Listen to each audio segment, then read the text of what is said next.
Yo, what is going on YouTube? I am Germ here, as you guys can see up on the screen. Today I want to talk a little bit about Muln Automotive Incorporated. This is ticker symbol MULN for those of you guys that don't know. And Muln had not so great of a day today, obviously being down 0.256%. But when we zoom out a little bit, we will see that Muln is still up 26.68% on the week. So, putting today into context, it ends up not being so terrible. And obviously, yesterday, the earnings report ended up coming out after hours, and we saw some reaction to some of the different rumors and some of the numbers coming out yesterday. We're kind of seeing a continuation of that today, with the market having more and more time to actually digest exactly what's going on with Muln. And yesterday, the stock was up like 19, 20%, something like that. So having a 2% downward move today, again, in the context of everything, really isn't that horrible. In this video today, we're going to be going over all the latest from Muln, talking about some new rumors, some new stories, some new posts, and of course, going over that earnings report a little bit from yesterday as well. So definitely drop a like if you guys do enjoy this video. I would appreciate that so much. Subscribe, stay up to date on all my latest content. And of course, as always, there's not going to be any financial advice in this video. I'm not telling you guys to buy anything or sell anything. I'm just, like I said, going over some articles, some posts, some stories, and giving my thoughts and opinions. With that being said, let's get right into this one. When we take a look at the broader market today, the Dow Jones was up 1.34%, S&P up just over 2%, NASDAQ up 2.76%, and the Russell 2000 was up over 3%. So obviously that does make this a little bit worse for Muln, being down 2.56% today. Like, not only are they underperforming the major indices, but they're red on a day where everything else was green. But again, still, when you take the week into account, it's not like the major indices were up 30% this week and Muln was up 28. Yes, this was a decent week for stocks, but still, Muln being up 30% on the week or 28% or whatever is still really good. So you just got to zoom out a little bit. And obviously, if you zoom out even more, things aren't so great for Muln. But, it just depends what timeline you're talking about, what timeline you're looking at things. We have this from the MULN subreddit. People talking about how, as of after hours today, things are looking very spicy. Patience is what's needed, and some good PR in terms of battery results, and that's all. And they have this from Ortex, which is the fact that short interest is up 7.23%. We have just some of the other numbers and stuff here, like the current short interest is being at 17.35%. 39.56 million there.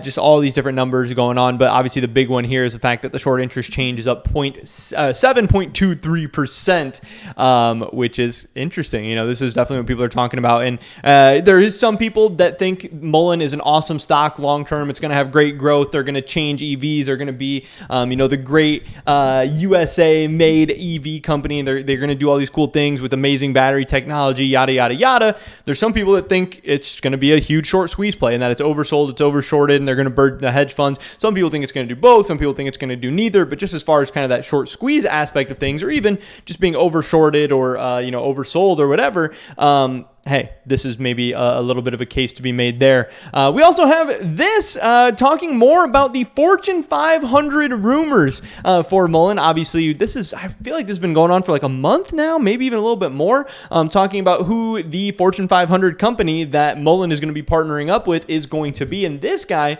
on Reddit says he would bet 500 of his Muln shares, so that's like $500. I mean, it's not too much money, that the Fortune 500 company is Stellantis, who will supply Amazon. Stellantis has an agreement with Amazon already to supply EV vans, and with the Kamau already helping Muln ramp up production, etc., this seems to be the logical option. So obviously more and more people talking about, at least tangentially and kind of directly in some way, shape, or form, the fact that they think Muln is going to be partnering up with Amazon, which would actually be, or obviously be, a really, really big deal, especially just as a PR, as a news story, but also could end up being very, very good for the stock, because obviously the big criticism for Muln at this point is how good is the technology, how good are the batteries, does the spending on R&D and everything actually make sense with the quality and performance that Muln's going to be claiming, but then actually producing vehicles and getting them out to people as well. Those are the two big things. So if they actually can land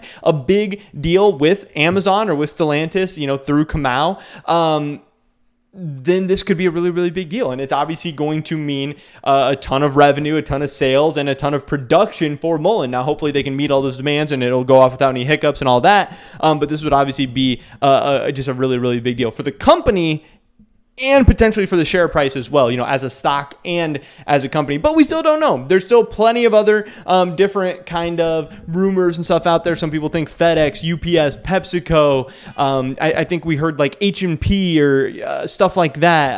All different kinds of companies and things being kind of talked about. Obviously, there's comments like this saying, isn't Rivian in bed with Bezos? And people have said Amazon could potentially need to partner up with multiple EV companies. So just the fact that Amazon does work with Rivian doesn't necessarily exclude any other EV potential partners or anything like that. There's other people that are betting against this guy, saying they want to take the bet, for the 500 shares, which again, 500 shares is like, what, $600 or something like that. It's nothing too crazy. But I did think this is interesting. Just more and more people still talking about those Fortune 500 companies and who that's going to be. There was this post as well, and this is something I've kind of already talked about in this video, already touched on a little bit, the fact that, hey, not too bad. Yes, being down 3% does suck, and yes, being down 3% on a green day for the broader market does suck even more, but after an 18% gain yesterday, it's not really surprising. Everything that goes up must come down. When you have a major run up, you're going to have some profit taking, you're going to have a little bit of a pullback. Things probably got a little bit ahead of themselves yesterday because there was not really necessarily a reason for Muln to be up 18% yesterday. Having a 3% pullback is still okay. That's still pretty substantial gains over the last 2 days. It would have been way worse if Muln was down like 10%, 15%, something crazy like that today, or even like 5%. Would have been way, way, way more alarming than being down 3% after an 18% up day. Now, it is going to be interesting to see how Muln performs the rest of the week. There's still a lot of this week left, and in the coming weeks and in the coming months and coming years, because at the end of the day, in the short term, unless you are like a day trader or something like that, the short-term price movements really don't matter that much. And yes, they're interesting and entertaining to kind of track and talk about, and I love doing that on this channel. It doesn't actually mean that much, especially with a company as volatile as this. Hey, it was down 3% today. It could literally do anything tomorrow. It could be up 10 to 15% again tomorrow. It could be down 10 to 15% again tomorrow. We really don't know, especially with how crazy the stock market has been recently. We also had this from CRWEworld.com. Muln Automotive announces key new hires to fuel company's growth. The following individuals who have recently joined Muln are located across Muln's different facilities in California and Mississippi. All different kinds of people coming in. They have a new director of interiors, design engineer, senior manager for BIW engineering, all kinds of new manufacturing team, some new vehicle integration staff, and a new thermal system senior manager. So they are hiring a lot, which can sometimes be alarming. More spending, more potential kind of stock-based compensation and dilution and stuff like that going on. But also, they're hiring new people to fuel companies' growth, which if this money is spent wisely and is spent on the right people, this could end up being a very, very cool thing. But, of course, congrats to all these people that are being brought on and stuff like that. And I hope they do a good job. And I know the shareholders and investors and everything are definitely hoping that as well. But then we have this really long post from Ken Dolph, his first deep dive into the Q2 financial results, just going over some of the key points of what's going on and everything. First, he talks about how much debt has the company been able to pay down in this quarter, and they say, they are continuing the downward trend. Debt has decreased significantly from September 30th of 2021 due to principal paydowns, debt payoffs, and conversion of convertible debt to equity. And on the one hand, the company has paid off a number of smaller loans that were previously in default. It has also significantly reduced the amount the company has needed to pay in interest from $22.4 million in each of the last 2 quarters to just $2.12 million for this quarter, which is awesome. And that's crazy. And like this guy says here, it's a massive boost to the bottom line. But here's where the company's reporting gets a bit sketchy. The preliminary PR compared the debt as of March, $22.1 million, with the debt the company had in September, which was $39.4 million, and implied that debt was going to decrease, continue its downward trend. But when you compare it to the total debt from December of 2021, $19.1 million, you will see the level of debt has actually increased by $3 million, nearly 16% from quarter to quarter. So kind of something to keep an eye on there. Again, obviously it's gone down from September to March, but again, from December to March, it has gone up a little bit. So it just kind of depends what you're looking at there. So maybe something to keep an eye on. If that's increasing, it's not so great, but also they can argue it's decreasing. Who knows for sure? I mean, we know for sure, but it's like, what is the trend going to be going forward? This guy also says the thing you have to watch out for is that the report regularly compares data over a 6-month time interval rather than comparing from quarter to quarter. So they could, I think he's kind of implying here that they might be doing something a little deceptive because their numbers look and sound better over 6-month intervals than over 3-month intervals. So maybe something to keep an eye on a little bit, of course. How much capital expenditure has the company put into actually building up its facilities for production? He says this to him is a critical indicator of how much the company has put into purchasing production equipment as well as materials and components for its vehicles. As I said previously, this will help give a clue as to how close Muln is to actual production. Unfortunately, it appears the company has not made any meaningful progress this quarter in this area.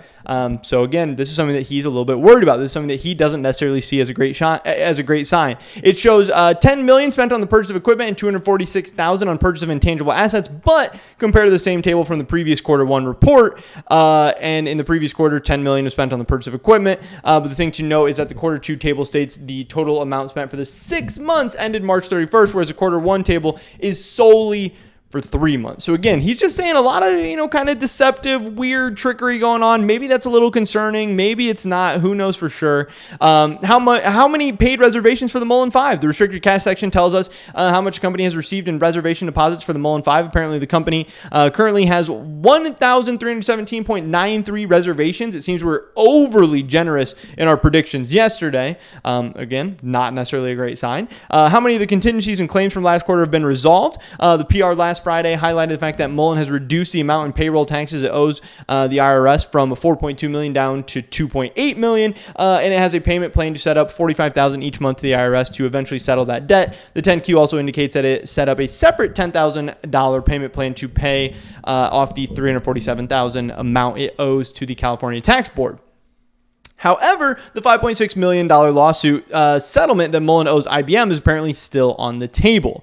And then this guy wraps it up by saying at the end, okay, if you made it this far, kudos to you. Many people simply don't realize just how much information these quarterly reports contain and are required to contain per SEC rules. There are some additional details that I may write more about at a later time. So again, today is the day after all this information came out. This is the day that the market has had more time to kind of digest everything that's going on, and the fact that Muln is down 2.56% today, I think is pretty telling that overall maybe the market isn't super excited about, this earnings report. Again, yes, we were up 18% today and only down 2.56%, but we were up in the trading day yesterday. It's not like we went up after hours 18% after this information came out. So there were some good things. There were some exciting things in the most recent earnings report from Muln, but there were also some weird things, some confusing things, and some potentially concerning things as well. So there's really a ton of ammo for people that are bears and bulls of this company at this time. But that's pretty much it for this video today. Definitely drop a like if you guys did enjoy it. I would appreciate that so much. Leave a comment down below. Let me know what you think about MULN. I'd love to hear your guys' thoughts and opinions. Subscribe, stay up to date on all my latest content. Hope we catch you guys in the next one. But until then, peace.